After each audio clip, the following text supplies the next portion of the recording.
রামিসা আক্তারের কবর, পাশের কবর দুটি দাদা ও দাদির, নিষ্পাপ শিশু রামিসা আর হাসবে না, আহ্লাদ করে বাবা মায়ের সাথে অভিমান করবে না, আদর করে আর কেউ রামিসার ঘুম ভাঙাবে না, রামিসা কখনো বলবে না বাবা আমার জন্য চকলেট নিয়ে এসো। রামিসার গ্রামের বাড়ি মুন্সিগঞ্জের সিরাজদিখান উপজেলায়। রামিসা কখনো ভাবেননি তার এই অবস্থা হবে। ঘাতক সোহেল তাকে এইভাবে তার প্রাণ কেড়ে নিবে। রামিসা অনেক মেধাবী ছাত্রী ছিলেন, তার রোল ছিল এক, ক্লাস 3-তে পড়তেন শিশু রামিসা। চলেই গেলেন না ফেরার দেশে।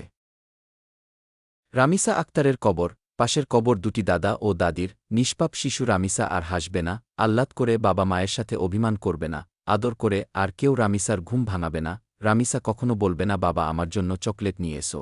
রামিসার গ্রামের বাড়ি মুন্সিগঞ্জের সিরাজদিখান উপজেলায়। রামিসা কখনো ভাবেননি তার এই অবস্থা হবে। ঘাতক সোহেল তাকে এইভাবে তার প্রাণ কেড়ে নিবে। রামিসা অনেক মেধাবী ছাত্রী ছিলেন, তার রোল ছিল এক, ক্লাস 3-তে পড়তেন শিশু রামিসা। চলেই গেলেন না ফেরার দেশে।